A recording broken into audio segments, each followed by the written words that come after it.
विघ्नहर्ता श्री गणेश, श्री गणेश, श्री गणेश।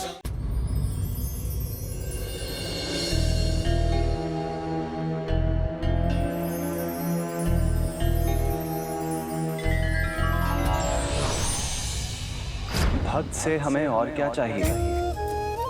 उनकी भक्ति, उनके द्वारा हमारा श्रद्धा पूर्वक ध्यान करना या हमारा स्मरण कर दीप प्रज्वलित करना।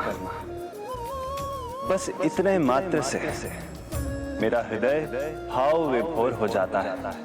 अर्थात प्रभु, उनकी भक्ति का फल आपके दोनों भक्तों को मिलने वाला है। विद्यापति को अभी और प्रतीक्षा करनी होगी देवी, किंतु इंद्रद्युम्न को संकेत मिल जाएगा कि उसे आगे क्या करना है।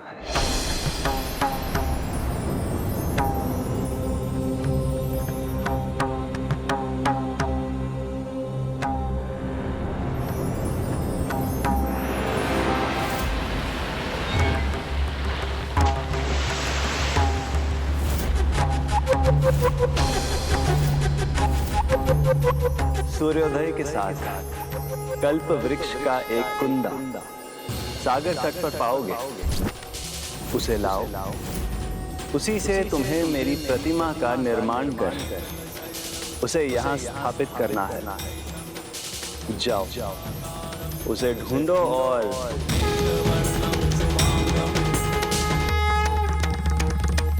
धन्यवाद प्रभु, धन्यवाद। स्वामी, कहाँ जा रहे हैं आप? आपका बहुत बहुत धन्यवाद। मैं आ रहा हूँ प्रभु, मैं आ रहा हूँ, मैं आ रहा हूँ प्रभु।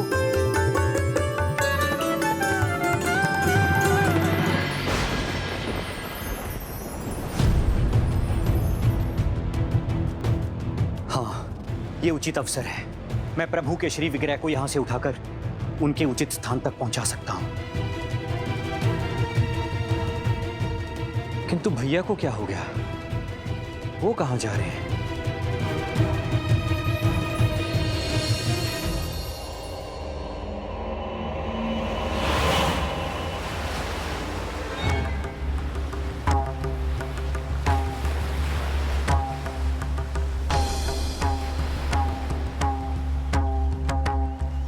क्या हुआ स्वामी?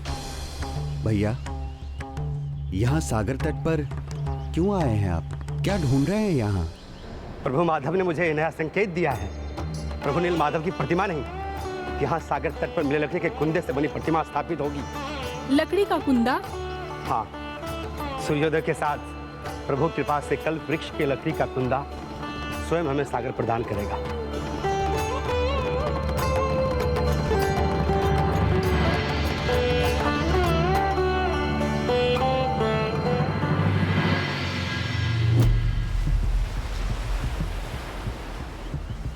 सूर्योदय तो हो गया, किंतु वो कुंदा कहाँ है?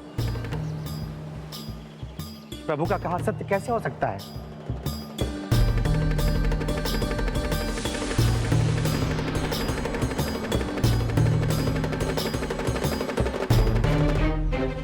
स्वामी, आपको पूर्ण विश्वास तो है ना?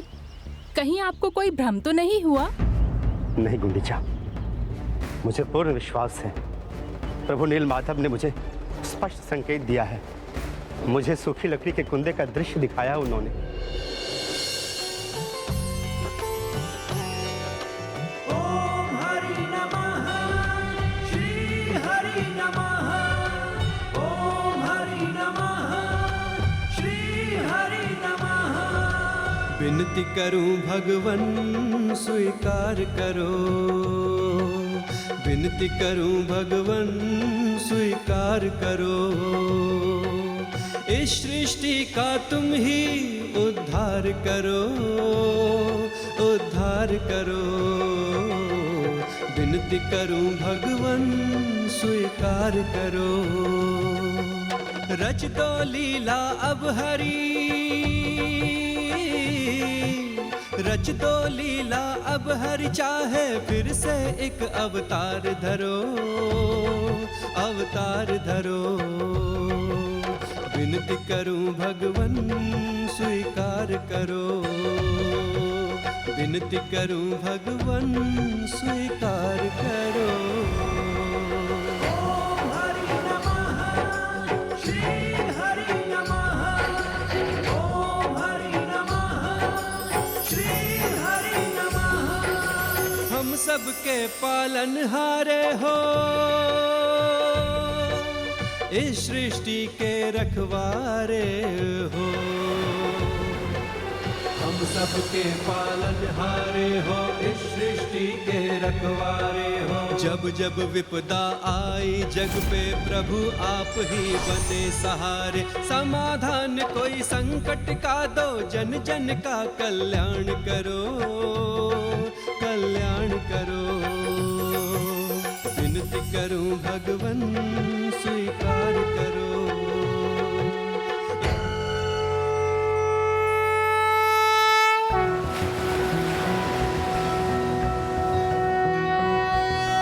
नारायणं गदाध्यक्षं गोविन्दं कीर्तिभाजनं गोवर्धनोद्धरं देवं भूधरं भुवनेश्वरम्।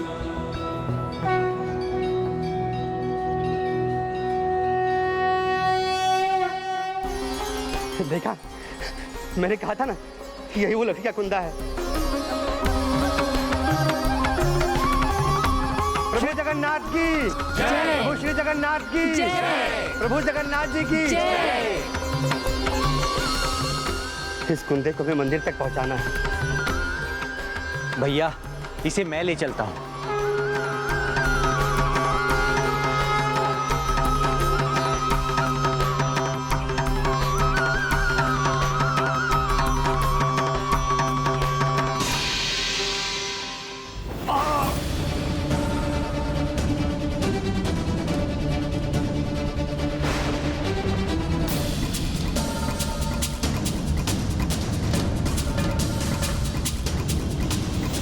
पाप में रंगे हाथ पुण्य के भागी नहीं बन सकते।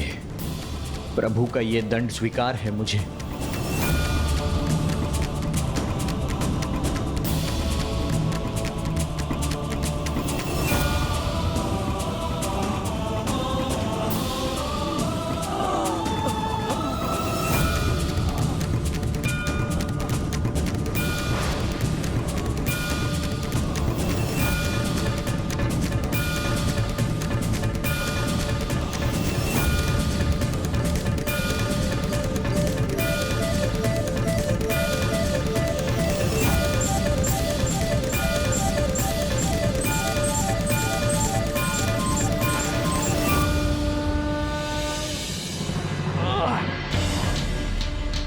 संभव है मेरे रहते ये कार्य नहीं हो सकेगा।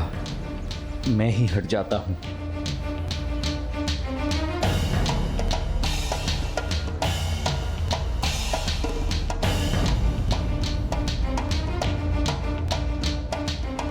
अब देवर जी को क्या हुआ? वो कार्य अधूरा छोड़कर कहाँ जा रहे हैं? अपने संपूर्ण बल का प्रयोग करने के बाद भी मैं इसे हिला भी ना सका। अटूट भक्ति, सच्ची श्रद्धा और पूर्ण निष्ठा से जो भी कार्य किया जाता है उसमें सफलता अवश्य मिलती है। आपको भी मिलेगी, बस आपको निरंतर प्रयास करना है। मेरा बल आपके और जो भी आपका सहायक बनेगा उसके साथ रहेगा। संकट मोचन महाबली श्री राम भक्त हनुमान जी, संकट से उबारिए। मंदिर के निर्माण के समय आपने मुझे अपना बल दिया था, आज मुझे फिर आपके बल की आवश्यकता है। मेरी प्रतिमा का निर्माण कर यहाँ स्थापित करना है। जाओ, उसे ढूंढो और ले आओ। हाँ प्रभु, अति उत्साह ने उस क्षण मेरी श्रवण शक्ति को छीन कर दिया था। मैंने प्रभु की पूरी बात ना सुनने की मूर्खता कर बैठी। ये मूर्खता नहीं राजन, भक्ति का प्रमाण है।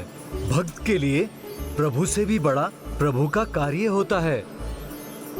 इसी से प्रेरित होकर मैंने भी भूल की थी।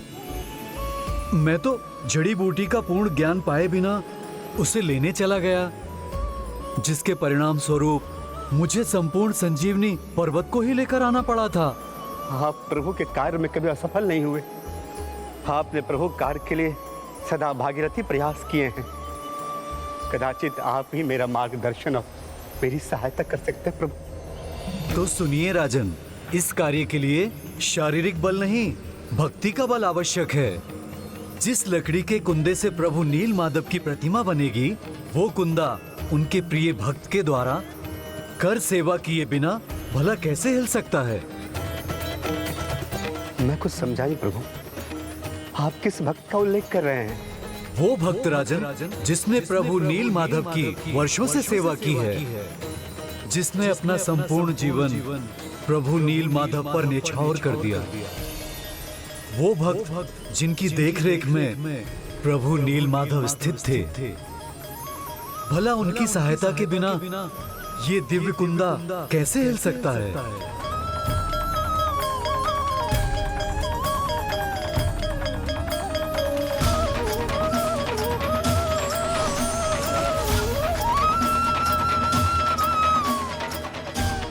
कौन है प्रभु के ये महान भक्त? ये तो सिर्फ विद्यापति बता सकता है।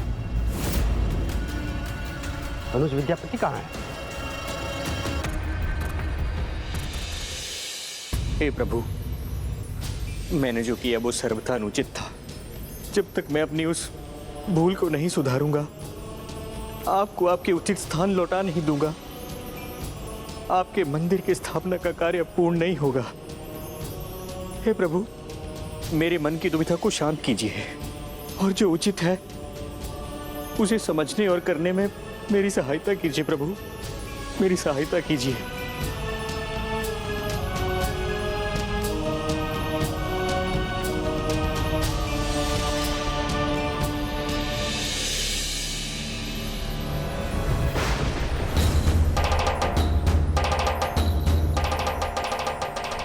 कौन हो तुम और यहाँ क्या कर रहे हो? ना परिचय दो, बताओ कौन हो तुम?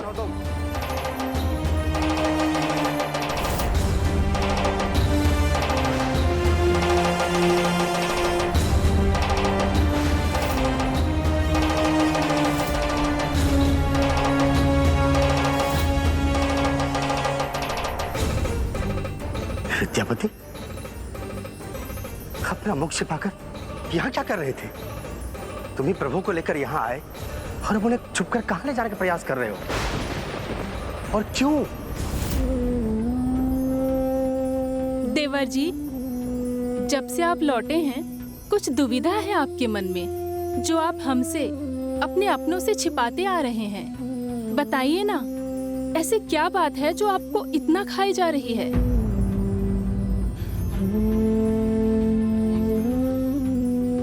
भैया, एक बहुत बड़ी भूल हुई है मुझसे, जिस कारण इस शुभ कार्य में रह रहकर बाधाएं आ रही हैं। मुझे क्षमा कर दीजिए भैया, मैं वही भूल सुधारने का प्रयास कर रहा हूँ। कैसी भूल भ्राता? क्या हुआ है?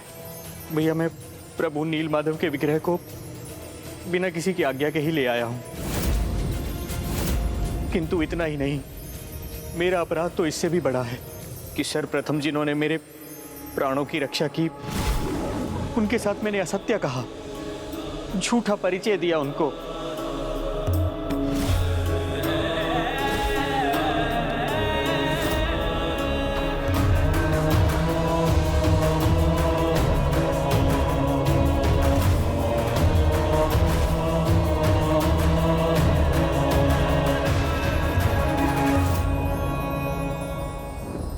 ये क्या कह रहे हो भ्राता?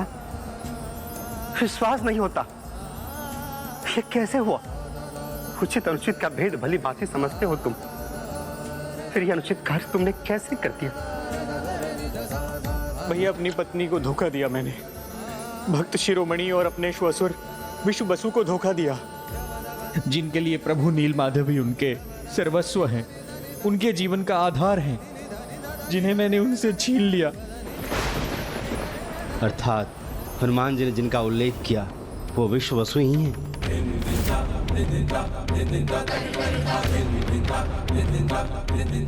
क्या नहीं किया हमने उस कृतघ्न के लिए? उठो भ्राता,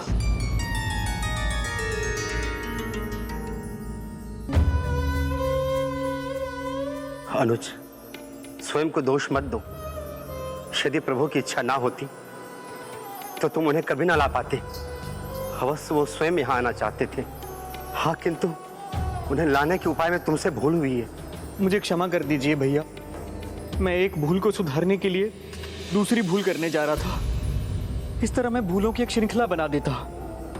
किंतु भैया, मैं नहीं समझ पा रहा हूँ मुझे क्या करना चाहिए।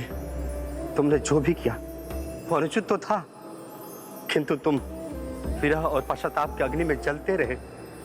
यही तुम्हारा दंड था जो तुम भोग चुके हो। किंतु भैया, उससे मेरी भूल का सुधार कहाँ हुआ है? जो समय चला गया उसे तो कोई बदल नहीं सकता, किंतु आने वाले समय को बदलना व्यक्ति के हाथ में होता है। क्षमा करने का अधिकार केवल उनका होता है जिनके प्रति अपराध हुआ हो। उनके क्षमादान के बाद ही ईश्वर भी क्षमा करते हैं। तब मुझे आज्ञा दीजिए भैया। हाँ भ्राता, मैं भी तुम्हारे साथ चलूंगा।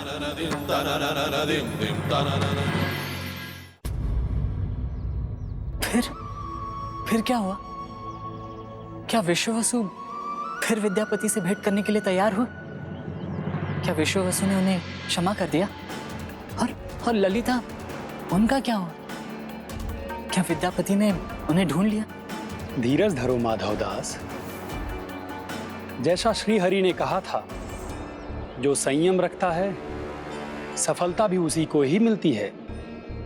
इसलिए तुम भी संयम रखो, तुम्हें भी तुम्हारे सारे प्रश्नों के उत्तर मिल ही जाएंगे। किंतु हाँ, ये भी सत्य था, विश्ववसु अब विद्यापति का मुख भी नहीं देखना चाहते थे। कबीले वासियों, भूल हुई हमसे। एक भारी पर विश्वास करने का दुष्परिणाम है यह कि हमें इतना बड़ा विश्वासघात सहना पड़ा। वो दुष्ट, वो विद्यापति हमारे प्रभु, हमारे रक्षक को ही हमसे दूर ले गया। कबीले वासियों, हमें सावधान रहना होगा, बहुत सावधान। हमारे कबीले की सीमाओं की टक्कर सुरक्षा करनी होगी। अब किसी बाहरी व्यक्ति की छाया भी नहीं पड़नी चाहिए यहाँ। और यदि वह विद्यापति फिर सामने पड़ जाए तो जो उचित लगे उतना कठोर दंड देना उसे।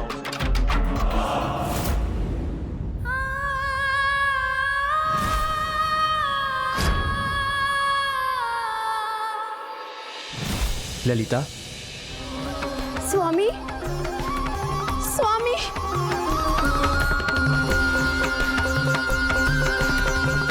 मैं जानती थी स्वामी, आप मेरे विश्वास को नहीं टूटने देंगे। आप अवश्य लौटेंगे स्वामी।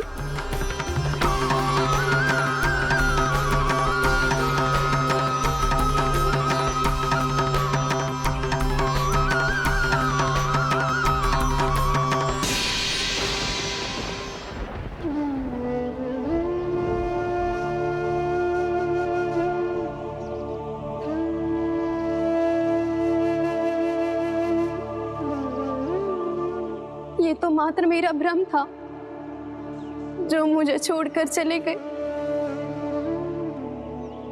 हमें भी विश्वास क्यों है? उनके लौटने की आस क्यों है? मैं क्यों ऐसी आशा कर रही हूँ जिसका परिणाम केवल निराशा ही है? जो मुझे इतनी निष्ठुरता से छोड़ के चले गए, वो लौट के नहीं आएंगे। यदि आएंगे भी तो मुझे ढूंढ कहाँ पाएंगे?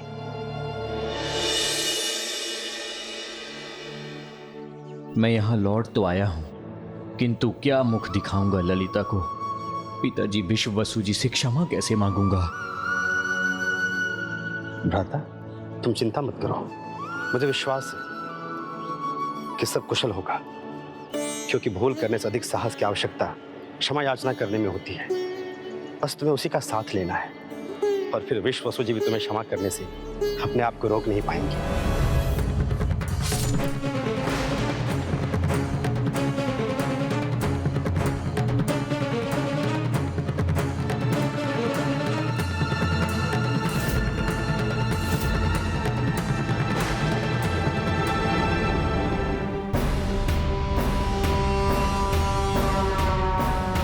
हम यहाँ युद्ध करने नहीं आए। सैनिकों, अपने अस्त्र नीचे रखो।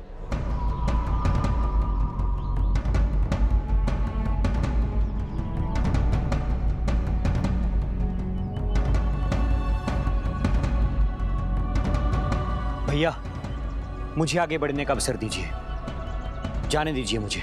नहीं अनुज, कहीं तुम्हें देखकर वो अपने क्रोध पर नियंत्रण ना रख सके। मुझे जाने दो। आप कबीले वासियों के युद्ध कौशल से मैं भली भांति परिचित हूं। मैं यहां युद्ध करने के आशय से नहीं आया हूं। मेरा नाम इंद्रद्युम्न है, महाराज इंद्रद्युम्न। मैं आपके कबीले के मुखिया विश्ववसु जी से भेंट करना चाहता हूं। राजा हो या रंक हो, उस दुष्ट ने हमारे साथ जो किया है, उसके बाद किसी भी बाहरी का प्रवेश यहाँ वर्जित है।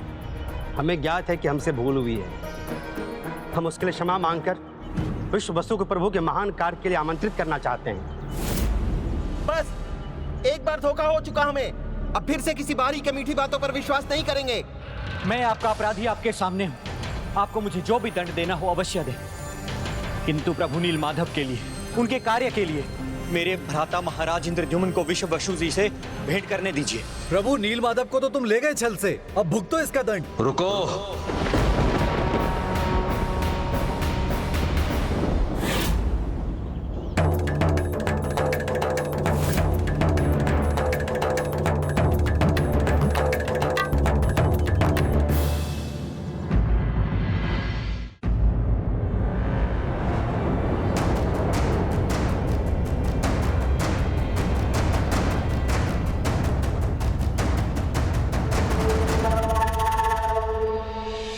प्रणाम हे भक्त शिरोमणि विश्ववसु जी। मैं भी आपके समान प्रभु नील माधव का भक्त हूँ। उन्हीं के आदेश पे यहाँ आया हूँ। वही नील माधव प्रभु जो लंबे समय तक हमारे कबीले के साथ रहे, जिन्हें तुम्हारा ये विश्वासघाती भाई छलकर अपने साथ ले गया। मुझसे जो भूल हुई पिताजी, मैं उसी की क्षमा मांगने आया हूँ। बस एक बार विश्वास किया था तुम पे, अब वही मूर्खता पुनः नहीं करूंगा। यहां वापस लौटने का साहस कैसे किया तुमने? तुम अपने आप को प्रभु नील माधव का भक्त कहते हो और उन्हीं भक्तों को ठगते समय तनिक भी संकोच नहीं किया तुमने। क्षमा करें, किंतु धोखा देना विद्यापति का आशय नहीं था। वो तो जगत कल्याण करना चाहता था। धोखे से किया गया कोई भी कार्य प्रभु कार्य नहीं होता, और प्रभु के भक्तों को उनसे दूर करना तो कदापि नहीं। और इस दुष्ट ने हमें प्रभु नील माधव के साथ से वंचित कर दिया है। मुझे क्षमा कर दीजिए, मैंने आपको दुख पहुंचाया है, संपूर्ण कबीले के विश्वास का अपमान किया।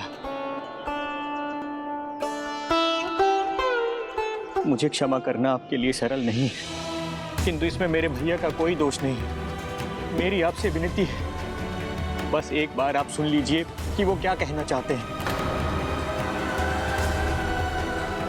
मुझे ज्ञात है विद्यापति ने जो किया उचित ना था, किंतु हे भक्त शिरोमणि, हम दोनों का प्रभु के प्रति अटल विश्वास है। प्रभु की इच्छा के बिना कुछ भी संभव नहीं। यदि वो ना चाहते तो विद्यापति यहाँ से प्रभु को कदापि ना ले जा सकते।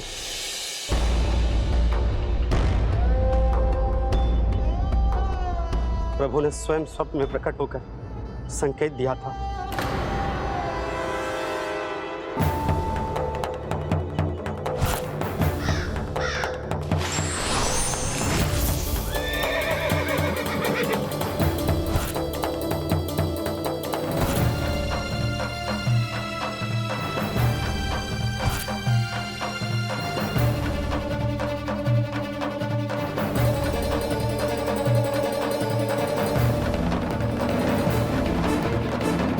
प्रभु पर विश्वास है, किंतु इसका अर्थ यह नहीं कि मैं किसी पर भी विश्वास कर लूं। आपके भ्राता ने जो विश्वासघात किया है, उसके बाद तो मैं किसी पर भी विश्वास नहीं कर सकता। क्या आधार है आपके इस सत्य का? स्वयं प्रभु नील माधव। तुम भूल रहे हो, तुम ही उन्हें मुझसे दूर ले गए हो। एक सच्चा भक्त कभी भगवान से दूर नहीं हो सकता, और न भगवान अपने भक्त से। भले ही नील माधव के विग्रह आपसे दूर हुए हैं, किंतु विचार कीजिए, एक भक्त के हृदय से भगवान को कोई दूर कैसे कर सकता है? वो तो आज भी आपके हृदय में बसे। आपको हम या अन्य कोई और धोखा दे सकते हैं, किंतु आप भी जानते हैं कि प्रभु श्री नील माधव आपको धोखा नहीं देंगे। आप उन्हीं से पूछ लीजिए कि आपको हम पर विश्वास करना चाहिए या नहीं। आप उन्हीं से पूछ लीजिए कि आपको हम पर विश्वास करना चाहिए या नहीं। एक भक्त के हृदय से भगवान को कोई दूर कैसे कर सकता है? वो तो आज भी आपके हृदय में बसे। वो तो आज भी आपके हृदय में बसे।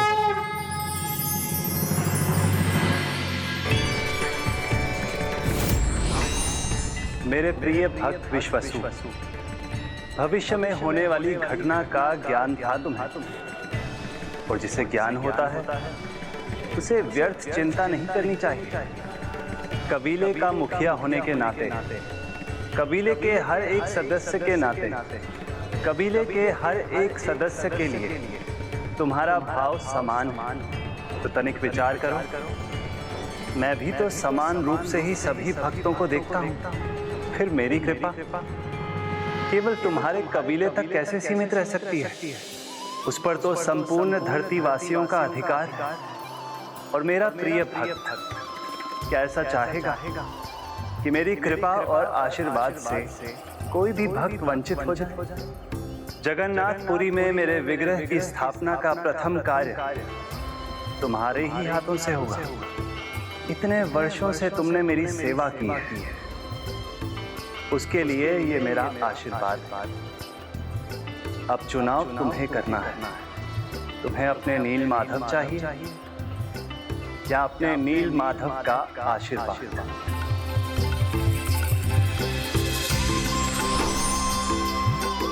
तुम्हें अपने नील माधव चाहिए या अपने नील माधव का आशीर्वाद?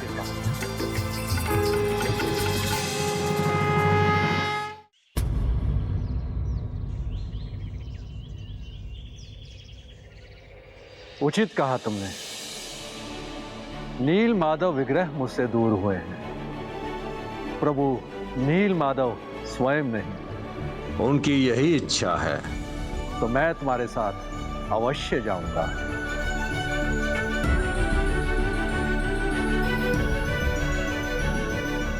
पिताजी, मैं आपका दोषी हूं, अब तो मुझे क्षमा कर दीजिए।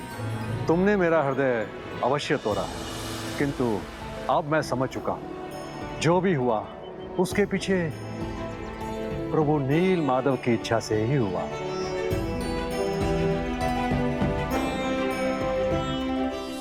मैं तुम्हें क्षमा करता हूं।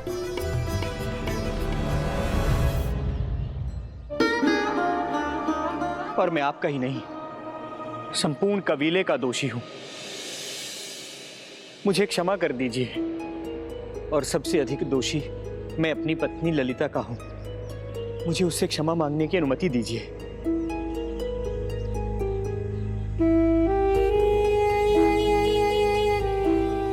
क्या हुआ? आप सभी ने ललिता का नाम सुनते ही अपना चेहरा उदास क्यों कर लिया?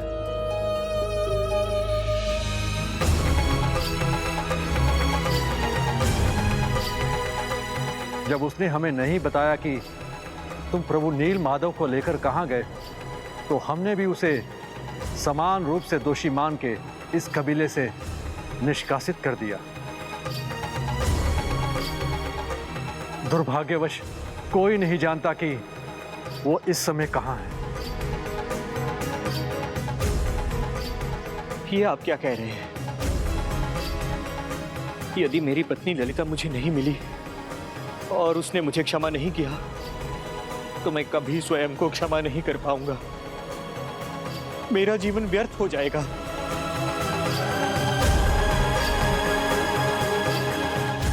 चिंता मत करो भ्राता, हम प्रभु नील माधव श्री जगन्नाथ जी की कृपा से देवी ललिता को भी ढूंढ ही लेंगे। हम सभी सहायता करेंगे तुम्हारी।